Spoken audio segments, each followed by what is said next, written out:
ನಮಸ್ಕಾರ ಸ್ನೇಹಿತರೆ, HK TV Kannada channel ವೀಕ್ಷಕರಿಗೆ ಪ್ರೀತಿಯ ಸ್ವಾಗತ. ನಾಳೆ ಮಾರ್ಚ್ 29 ಶನಿವಾರ ಭಯಂಕರವಾದ ವಿಶೇಷ ಶಕ್ತಿಶಾಲಿ ಯುಗಾದಿ ಅಮಾವಾಸ್ಯೆ ಇದೆ. ಜೊತೆಗೆ ಸೂರ್ಯಗ್ರಹಣವೂ ಕೂಡ ಇದೆ. 2025ರ ಮೊದಲ ಸೂರ್ಯಗ್ರಹಣವು ನಾಳೆ ಯುಗಾದಿ ಅಮಾವಾಸ್ಯೆ ಎಂದು ಸಂಭವಿಸಲಿದೆ. ಈ ಅಮಾವಾಸ್ಯೆಯ ಪ್ರಭಾವದಿಂದ ಮತ್ತು ಸೂರ್ಯಗ್ರಹಣದ ಪ್ರಭಾವದಿಂದ ಈ 7 ರಾಶಿಯವರಿಗೆ ಮುಟ್ಟಿದ್ದೆಲ್ಲ ಚಿನ್ನ ಆಗಿ ಬಾಳು ಬಂಗಾರವಾಗಲಿದೆ. ಜೊತೆಗೆ ರಾಜಯೋಗ ಮತ್ತು ಕುಬೇರ ಯೋಗ ಪ್ರಾಪ್ತಿಯಾಗಲಿದೆ. ಧನ ಸಂಪತ್ತು, ಹಣದ ಸುರಿಮಳೆಯೇ ಆಗಲಿದೆ. ಈ ಯುಗಾದಿ ಅಮಾವಾಸ್ಯೆ ತಿಥಿಯು ಮಾರ್ಚ್ 28 ಸಂಜೆ 7:56 ಪ್ರಾರಂಭವಾಗಿ 29 ಮಾರ್ಚ್ ಶನಿವಾರ ಸಂಜೆ 4:28 ಮುಕ್ತಾಯವಾಗುತ್ತದೆ. ಮತ್ತು ಸೂರ್ಯಗ್ರಹಣದ ಸಮಯ ನೋಡೋದಾದರೆ ನಾಳೆ ಶನಿವಾರ ರಾತ್ರಿ 9:12 ಪ್ರಾರಂಭವಾಗಿ ಮಧ್ಯರಾತ್ರಿ 2:22 ಮುಕ್ತಾಯಗೊಳ್ಳುತ್ತದೆ. ಈ ಸೂರ್ಯಗ್ರಹಣವು ನಮ್ಮ ಭಾರತದಲ್ಲಿ ರಾತ್ರಿ ಸಮಯದಲ್ಲಿ ಸಂಭವಿಸುವುದರಿಂದ ಯಾವುದೇ ಸೂತಕ ಇರುವುದಿಲ್ಲ. ಆದರೆ ಇದರ ಪ್ರಭಾವ ಎಲ್ಲ ರಾಶಿ ಚಕ್ರದ ಮೇಲೆ ಇದ್ದೇ ಇರುತ್ತೆ. ಯುಗಾದಿ ಅಮಾವಾಸ್ಯೆ ಮತ್ತು ಸೂರ್ಯಗ್ರಹಣ ಸಂಭವಿಸುವುದರಿಂದ ಈ ಅಮಾವಾಸ್ಯೆಯು ತುಂಬಾ ಶಕ್ತಿಶಾಲಿ ವಿಶೇಷವಾದ ಅಮಾವಾಸ್ಯೆ ಅಂತ ಹೇಳಬಹುದು. ಈ ಅಮಾವಾಸ್ಯೆ ಮತ್ತು ಸೂರ್ಯಗ್ರಹಣದ ಪ್ರಭಾವದಿಂದ ಈ 7 ರಾಶಿಯವರಿಗೆ ತುಂಬಾ ಅದೃಷ್ಟದ ಜೊತೆಗೆ ಕುಬೇರ ಯೋಗ ಮತ್ತು ರಾಜಯೋಗ ಪ್ರಾಪ್ತಿಯಾಗಲಿದೆ. ಇನ್ನು ಮುಂದೆ ಈ 7 ರಾಶಿಯವರಿಗೆ ಸೋಲೆ ಇಲ್ಲ. ಕಾಲಿಟ್ಟ ಕಡೆಯಲ್ಲೆಲ್ಲ ಯಶಸ್ಸಿನ ದಾರಿ ಸಿಗಲಿದೆ. ಈ ಅದೃಷ್ಟ ರಾಶಿಗಳು ಯಾವುವು ಅಂತ ನೋಡೋಕ್ಕೂ ಮೊದಲು ಸಬ್ಸ್ಕ್ರೈಬ್ ಮಾಡ್ಕೊಳ್ಳಿ ಅಂತ ಹೇಳಲ್ಲ, ಲೈಕ್ ಮಾಡಿ ಅಂತಾನೂ ಹೇಳಲ್ಲ. ನಾವು ತಿಳಿಸಿಕೊಡೋ ಮಾಹಿತಿ ನಿಮಗೆ ಉಪಯುಕ್ತ ಅನಿಸಿದ್ರೆ ವಿಡಿಯೋ ಮುಗಿದ ನಂತರ ಸಬ್ಸ್ಕ್ರೈಬ್ ಮಾಡ್ಕೊಳ್ಳಿ. ಹಾಗಾಗಿ ಈ ವಿಡಿಯೋನ ಸಂಪೂರ್ಣವಾಗಿ ಕೊನೆವರೆಗೆ ನೋಡಿ. ಮತ್ತು ಸಂಪತ್ತಿನ ಅಧಿಪತಿಯಾದ ಕುಬೇರ ದೇವರ ಆಶೀರ್ವಾದ ನಿಮ್ಮ ಮತ್ತು ನಿಮ್ಮ ಕುಟುಂಬದವರ ಮೇಲೆ ಸದಾ ಇರಬೇಕು ಅಂತ ಬಯಸಿದವರು ಓಂ ನಮೋ ಕುಬೇರ ದೇವಾಯ ನಮಃ ಅಂತ ಕಮೆಂಟ್ ಮಾಡದೆ ಮರಿಬೇಡಿ. ಈ 7 ಭಾರಿ ಅದೃಷ್ಟ ರಾಶಿಗಳಲ್ಲಿ ನಿಮ್ಮ ರಾಶಿ ಅಷ್ಟೇ ಅಲ್ಲ, ನಿಮ್ಮ ಕುಟುಂಬದವರ ಯಾರ ರಾಶಿ ಇದೆ ಅಂತಲೂ ನೋಡಿ. ಹಾಗಿದ್ರೆ ಬನ್ನಿ ಸ್ನೇಹಿತರೆ, ತಡ ಮಾಡದೆ ಅಮಾವಾಸ್ಯೆ ಮತ್ತು ಸೂರ್ಯಗ್ರಹಣದ ಅದೃಷ್ಟ ರಾಶಿಗಳನ್ನು ನೋಡೋಣ. ಈ ಕುಬೇರ ರಾಜಯೋಗದ ಅದೃಷ್ಟ 7 ರಾಶಿಗಳು ಯಾವುವು ಅಂದರೆ, ಮೊದಲನೇದಾಗಿ ಮೇಷರಾಶಿ. ಈ ರಾಶಿಯ ಜನರಿಗೆ ಅಮಾವಾಸ್ಯೆ ಪ್ರಭಾವದಿಂದ ತುಂಬಾ ಅನುಕೂಲಕರ ವಾತಾವರಣ ಮತ್ತು ಎಲ್ಲಾ ಕಡೆಯಿಂದ ಆದಾಯ ಒಲಿದು ಬರಲಿದೆ. ಈ ರಾಶಿಯವರಿಗೆ ಅದೃಷ್ಟವೋ ಅದೃಷ್ಟ. ಇಲ್ಲಿಯವರೆಗೂ ಪೂರ್ಣಗೊಳ್ಳದ ಯಾವುದೇ ಕೆಲಸ ಕಾರ್ಯಗಳು ಅಮಾವಾಸ್ಯೆಯಿಂದ ಪೂರ್ಣಗೊಳ್ಳುವ ಯೋಗ ಕೂಡಿ ಬರಲಿದೆ. ಕುಬೇರ ದೇವನ ಆಶೀರ್ವಾದದಿಂದ ಆರ್ಥಿಕ ಸಮಸ್ಯೆಯಿಂದ ದೂರ ಆಗಿ ಎಲ್ಲಾ ಕೆಲಸದಲ್ಲೂ ಧನ ಪ್ರಾಪ್ತಿಯಾಗಲಿದೆ. ಕುಟುಂಬದಲ್ಲಿ ಕಲಹ, ಇನ್ನು ಇತರೆ ಸಮಸ್ಯೆಗಳು ಈ ಯುಗಾದಿ ಅಮಾವಾಸ್ಯೆಯ ಪ್ರಭಾವದಿಂದ ದೂರವಾಗಲಿದೆ. ಮತ್ತು ಕುಟುಂಬದ ಜೊತೆ ಸಂತೋಷದಿಂದ ಜೀವನ ನಡೆಸುತ್ತೀರಿ. ನಿಮಗೆ ವ್ಯಾಪಾರ ವ್ಯವಹಾರದಲ್ಲಿ ಹೊಸ ಪರಿಚಯದಿಂದ ತುಂಬಾ ಲಾಭದಾಯಕವಾಗಿರುತ್ತದೆ. ನೀವು ಅನಾರೋಗ್ಯದ ಸಮಸ್ಯೆಯಿಂದ ಬಳಲುತ್ತಿದ್ದರೆ ಈ ಅಮಾವಾಸ್ಯೆಯ ಪ್ರಭಾವದಿಂದ ದೂರವಾಗಲಿದೆ.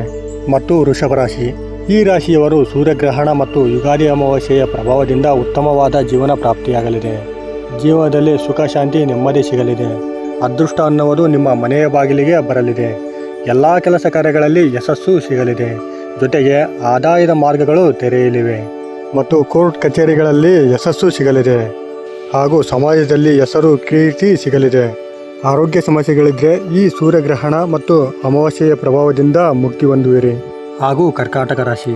ಈ ರಾಶಿಯವರಿಗೆ ಡಬಲ್ ಧಮಕ ಅಂತಲೇ ಹೇಳಬಹುದು. ಕಟಕ ರಾಶಿಯವರಿಗೆ ಹೆಚ್ಚು ಲಾಭದಾಯಕವಾಗಿರಲಿದೆ. ವ್ಯಾಪಾರ ವ್ಯವಹಾರ ಮಾಡುವಂಥ ಈ ರಾಶಿಯವರಿಗೆ ಉತ್ತಮವಾದ ಧನಲಾಭವನ್ನು ಕಾಣುವರು. ಈ ರಾಶಿಯವರು ತಮ್ಮ ಕುಟುಂಬದ ಸದಸ್ಯರೊಂದಿಗೆ ಒಳ್ಳೆಯ ಸಮಯವನ್ನು ಕಳೆಯುವರು. ಆರೋಗ್ಯ ವಿಷಯಗಳಲ್ಲಿ ಉತ್ತಮ ಸುಧಾರಣೆಯನ್ನು ಕಾಣುವಿರಿ. ಈ ರಾಶಿಯ ವಿದ್ಯಾರ್ಥಿಗಳಿಗೆ ಒಳ್ಳೆಯ ಶುಭ ಸುದ್ದಿ ಕೇಳಿಬರುವುದು. ಈ ಉತ್ತಮವಾದ ಶುಭ ಸಮಯದಿಂದ ನಿಮ್ಮ ಸಿರಿ ಸಂಪತ್ತಿನಲ್ಲಿ ಹೆಚ್ಚಳವನ್ನು ನೋಡುವಿರಿ. ವಾದ ವಿವಾದಗಳಿಂದ ಸಮಸ್ಯೆಗಳಿದ್ದರೆ ಈ ಸಮಸ್ಯೆಯಿಂದ ಮುಕ್ತಿ ಹೊಂದುವಿರಿ. ಮತ್ತು ಕನ್ಯಾ ರಾಶಿ. ಈ ರಾಶಿ ಜನರು ಇಲ್ಲಿಯವರೆಗೂ ಬರೀ ಕಷ್ಟಗಳನ್ನು ಎದುರಿಸುತ್ತಾ ತುಂಬಾ ನೋವಿನಿಂದ ಜೀವನ ನಡೆಸುತ್ತಿರುತ್ತಾರೆ. ಆದರೆ ಈ ಯುಗಾದಿ ಅಮಾವಾಸ್ಯೆ ಮತ್ತು ಸೂರ್ಯಗ್ರಹಣದ ಪ್ರಭಾವದಿಂದ ಇಲ್ಲಿಯವರೆಗೂ ಅನುಭವಿಸುತ್ತಿದ್ದ ಎಲ್ಲ ನೋವು ಕಷ್ಟಗಳಿಗೆ ಗುಡ್ ಬೈ ಹೇಳುವಂತಹ ಸಮಯ ಬಂದಿದೆ. ಹಾಗೂ ಸಂತೋಷದ ಕ್ಷಣಗಳನ್ನು ಕಾಣುವರು. ಕುಬೇರ ದೇವರ ಆಶೀರ್ವಾದದಿಂದ ಅನಿರೀಕ್ಷಿತವಾಗಿ ಧನಲಾಭ ಪ್ರಾಪ್ತಿಯಾಗಲಿದೆ. ಇವರಿಗೆ ಶಿವನ ಆಶೀರ್ವಾದವೂ ಸಿಗಲಿದೆ. ಯಾವಾಗಲೂ ಶಿವನ ಸ್ಮರಣೆ ಮಾಡಿದರೆ ಎಂಥ ಕಷ್ಟಗಳು ಇದ್ದರೆ ಮಂಜಿನ ಹಾಗೆ ಕರಗಿ ಹೋಗುತ್ತೆ.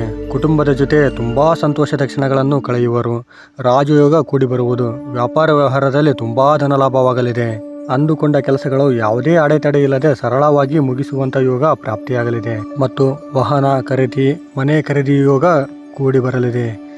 ಇವರ ಪಾಲಿಗೆ ಈ ಅಮಾವಾಸ್ಯೆ ಅದೃಷ್ಟ ತರಲಿದೆ. ಒಂದು ವೇಳೆ ನೀವು ವೃಶ್ಚಿಕ ರಾಶಿಯವರಾಗಿದ್ದರೆ ಈ ಸೂರ್ಯಗ್ರಹಣ ಮತ್ತು ಅಮಾವಾಸ್ಯೆಯ ಪ್ರಭಾವದಿಂದ ಸಂತೋಷದ ಜೀವನವನ್ನು ಪಡೆಯುತ್ತಾರೆ. ಎಲ್ಲ ಕೆಲಸಗಳಲ್ಲಿ ಯಶಸ್ಸಿನ ಜೊತೆಗೆ ಉತ್ತಮ ಲಾಭವನ್ನು ಕಾಣುವರು. ಇದರಿಂದ ವೃಶ್ಚಿಕ ರಾಶಿಯವರ ಆತ್ಮವಿಶ್ವಾಸ ಇನ್ನೂ ಜಾಸ್ತಿ ಆಗುತ್ತಾ ಹೋಗುತ್ತೆ. ವಾಹನ ಖರೀದಿ, ಮಾಡಬೇಕು ಅಂತ ಬಯಸಿದ್ರೆ ಇದು ನಿಮಗೆ ಉತ್ತಮ ಸಮಯ ಅಂತಲೇ ಹೇಳಬಹುದು. ಸೂರ್ಯಗ್ರಹಣ ಮತ್ತು ಯುಗಾದಿ ಅಮಾವಾಸ್ಯೆಯಿಂದ ನಿಮ್ಮ ಮನಸ್ಸಿಚ್ಛೆಗಳು ಪೂರ್ತಿಯಾಗಲಿವೆ. ಕುಬೇರ ದೇವರ ಆಶೀರ್ವಾದದಿಂದ ಹಣಕಾಸಿನಲ್ಲಿ, ಆರೋಗ್ಯದಲ್ಲಿ ಒಳ್ಳೆಯ ಸಮಾಚಾರವನ್ನು ಕಾಣುವಿರಿ. ಅದೃಷ್ಟದ ಸಂಪೂರ್ಣ ಬೆಂಬಲವನ್ನು ಪಡೆಯುವಿರಿ. ಕುಟುಂಬ ಸದಸ್ಯರೊಂದಿಗೆ ಯಾವುದಾದರೂ ಧಾರ್ಮಿಕ ಸ್ಥಳಕ್ಕೆ ಹೋಗಬಹುದು. ನೀವು ಕಾಲಿಟ್ಟ ಕಡೆಯಲ್ಲೆಲ್ಲ ಯಶಸ್ಸನ್ನು ಕಾಣುವಿರಿ. ಈ ರಾಶಿಯವರು ಯಾವುದೇ ಕ್ಷೇತ್ರದಲ್ಲಿ ಕಾರ್ಯನಿರ್ವಹಿಸುತ್ತಿದ್ದರೆ ಯಶಸ್ಸಿನ ಜಯಬೇರಿಯನ್ನು ಕಾಣುವಿರಿ. ಮತ್ತು ಧನಸ್ಸು ರಾಶಿ, ಈ ರಾಶಿಯವರಿಗೆ ಈ ಯುಗಾದಿ ಅಮಾವಾಸ್ಯೆಯ ತುಂಬ ಅನುಕೂಲಕರ ವಾತಾವರಣವನ್ನು ತಂದುಕೊಡಲಿದೆ. ರಾಜ ಕುಬೇರ ದೇವರ ಆಶೀರ್ವಾದದಿಂದ ಧನ ಪ್ರಾಪ್ತಿಯಾಗಲಿದೆ. ಈ ಯುಗಾದಿ ಅಮಾವಾಸ್ಯೆ ಈ ರಾಶಿಯವರಿಗೆ ಮೇಲೆ ತುಂಬ ಪ್ರಭಾವ ಬೀರಲಿದೆ. ಬರೀ ಸುಖ ಸಂತೋಷವನ್ನು ಕಾಣುವರು. ವ್ಯಾಪಾರ ವ್ಯವಹಾರ ಮಾಡುವವರು ತುಂಬ ಲಾಭವನ್ನು ಪಡೆಯುವಿರಿ. ವಿದ್ಯಾರ್ಥಿಗಳಿಗೆ ಈ ಸೂರ್ಯಗ್ರಹಣ ಮತ್ತು ಯುಗಾದಿ ಅಮಾವಾಸ್ಯೆಯ ಶುಭ ಸಮಯದಿಂದ ಒಳ್ಳೆಯ ಫಲಿತಾಂಶವನ್ನು ಕಾಣುವರು. ಈ ಗ್ರಹಣ ಅಮಾವಾಸ್ಯೆಯ ಪ್ರಭಾವದಿಂದ ನಿಮ್ಮ ಶತ್ರುಗಳು ಕೂಡ ಮಿತ್ರರಾಗಿ ಬದಲಾಗುತ್ತಾರೆ. ಎಲ್ಲ ಕಡೆಯಿಂದ ಆದಾಯ ನಿಮ್ಮ ಮನೆಯ ಬಾಗಿಲಿಗೆ ಬರಲಿದೆ. ಈ ರಾಶಿಯವರ ಜೀವನ ತುಂಬಾ ಸಂತೋಷದಿಂದ ಮತ್ತು ಲಾಭದಿಂದ ನಡೆಯಲಿದೆ. ಅದೃಷ್ಟ ಅಂದರೆ ನಿಮ್ಮದೇ. ಈ ಅಮಾವಾಸ್ಯೆ ನಿಮ್ಮ ಪಾಲಿಗೆ ಆಗಲಿದೆ ಒಳ್ಳೆಯ ರಾಜಯೋಗದ ಶುಭ ಸಮಯ. ಮತ್ತು ಕುಂಭರಾಶಿ, ಈ ರಾಶಿ ಜನರಿಗೆ ಯುಗಾದಿ ಅಮಾವಾಸ್ಯೆ ಮತ್ತು ಸೂರ್ಯಗ್ರಹಣ ಪ್ರಭಾವದಿಂದ ಆನಂದದ ಸಮಯವನ್ನು ಅನುಭವಿಸುವರು. ಈ ಅಮಾವಾಸ್ಯೆ ಅತ್ಯಂತ ಶುಭ ಫಲವನ್ನು ತರುತ್ತೆ.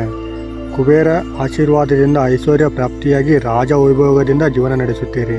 ಯಾವುದೇ ಒಂದು ಕೆಲಸ, ಉದ್ಯೋಗದಲ್ಲಿ, ವ್ಯಾಪಾರ ವ್ಯವಹಾರದಲ್ಲಿ ಇನ್ನು ಮುಂದೆ ಸೋಲು ಅನ್ನೋದು ಇರಲ್ಲ. ಬರೀ ಯಶಸ್ಸು ಕಾಣುವಿರಿ. ಈ ಅಮಾವಾಸ್ಯೆ ನಿಮ್ಮ ಜೀವನದಲ್ಲಿ ಉತ್ತಮ ತಿರುವನ್ನು ತರಲಿದೆ. ಸಮಾಜದಲ್ಲಿ ಪ್ರೀತಿಯ ಜೊತೆಗೆ ಗೌರವ, ಸ್ಥಾನಮಾನ, ಪ್ರತಿಷ್ಠೆ ಹೆಚ್ಚಾಗಲಿದೆ. ಹಣಬಲ ಕುಂಭರಾಶಿಯವರಿಗೆ ಉತ್ತಮವಾಗಿರಲಿದೆ. ನೀವು ಅಂದುಕೊಂಡ ಕೆಲಸಗಳನ್ನು ಪೂರ್ಣಗೊಳಿಸಲು ಇದು ಉತ್ತಮ ಸಮಯ ಅಂತಲೇ ಹೇಳಬಹುದು. ಈ ಅಮಾವಾಸ್ಯೆಯು ಮಕ್ಕಳ ವಿದ್ಯಾಭ್ಯಾಸದ ವಿಷಯಗಳಲ್ಲಿ ಉತ್ತಮ ಫಲಿತಾಂಶವನ್ನು ಕಾಣುವಿರಿ. ಈ ಯುಗಾದಿ ಅಮಾವಾಸ್ಯೆ ಮತ್ತು ಸೂರ್ಯಗ್ರಹಣವು ಕುಂಭರಾಶಿ ಜನರಿಗೆ ಒಳ್ಳೆಯ ಅದೃಷ್ಟ ಶುಭ ಸಮಯವಾಗಲಿದೆ. ಸಿರಿ ಸಂಪತ್ತು, ಧನಧಾನ್ಯ ಪ್ರಾಪ್ತಿಯಾಗಲಿದೆ. ಸಂತೋಷದಿಂದ ಜೀವನ ನಡೆಸುತ್ತೀರಿ. ರಾಜ ವೈಭೋಗದಿಂದ ಜೀವನ ನಡೆಸುವಲ್ಲಿ ಯಾವುದೇ ಅನುಮಾನ ಬೇಡ. ಉತ್ತಮರಲ್ಲಿ ಉತ್ತಮರಾಗಿ ಸೂರ್ಯಗ್ರಹಣದಿಂದ ಮತ್ತು ಅಮಾವಾಸ್ಯೆಯ ಪ್ರಭಾವದಿಂದ ಪ್ರಗತಿಯನ್ನು ಕಾಣುವಿರಿ. ನಿರುದ್ಯೋಗಿಗಳಿಗೆ ಉದ್ಯೋಗಾವಕಾಶಗಳು ಹೆಚ್ಚಾಗುತ್ತವೆ. ಮನೆಯಲ್ಲಿ ದೈವಿಕ ಕಾರ್ಯಗಳನ್ನು ನಿರ್ವಹಿಸುತ್ತೀರಿ. ಈ ಸೂರ್ಯಗ್ರಹಣದ ಸಮಯವು ನಿಮಗೆ ತುಂಬ ಅನುಕೂಲಕರ ವಾತಾವರಣವನ್ನು ನೀಡುತ್ತದೆ. ಆಕಸ್ಮಿಕ ಧನಲಾಭದ ಸೂಚನೆಗಳಿವೆ. ವ್ಯಾಪಾರ ವ್ಯವಹಾರದಲ್ಲಿ ಉತ್ತಮ ಲಾಭವನ್ನು ಕಾಣುವಿರಿ. ದಾಂಪತ್ಯ ಜೀವನವು ಪರಸ್ಪರ ಹೊಂದಾಣಿಕೆಯಿಂದ ಜೀವನ ನಡೆಸುವಲ್ಲಿ ಯಶಸ್ವಿಯಾಗುವಿರಿ. ನೋಡಿದ್ರಲ್ಲ ಸ್ನೇಹಿತರೆ, ಈ ಮಾಹಿತಿ ನಿಮಗೆ ಇಷ್ಟ ಆಗಿದೆ ಅಂತ ಅಂದ್ಕೊಂಡಿದ್ದೀವಿ. ಇಷ್ಟ ಆಗಿದ್ದರೆ ದಯವಿಟ್ಟು ಈ ವಿಡಿಯೋಗೆ ಒಂದು ಲೈಕ್ ಕೊಡಿ. ಇನ್ನೂ ಹೆಚ್ಚಿನ ಮಾಹಿತಿಗಾಗಿ ನಮ್ಮ HKTV ಕನ್ನಡ ಚಾನಲನ್ನು ಸಬ್ಸ್ಕ್ರೈಬ್ ಮಾಡಿಕೊಂಡು ಸಪೋರ್ಟ್ ಮಾಡಿ. ಸಾಧ್ಯವಾದರೆ ಈ ವಿಡಿಯೋವನ್ನು ನಿಮ್ಮ ಫ್ರೆಂಡ್ಸ್, ಫ್ಯಾಮಿಲಿ ಹಾಗೂ ಗ್ರೂಪ್ಗಳಿಗೆ ಶೇರ್ ಮಾಡಿ. ನೀವು ಶೇರ್ ಮಾಡುವುದರಿಂದ ನಿಮ್ಮಿಂದ ಅವರಿಗೂ ಉಪಯೋಗ ಆಗಬಹುದು. ಧನ್ಯವಾದ.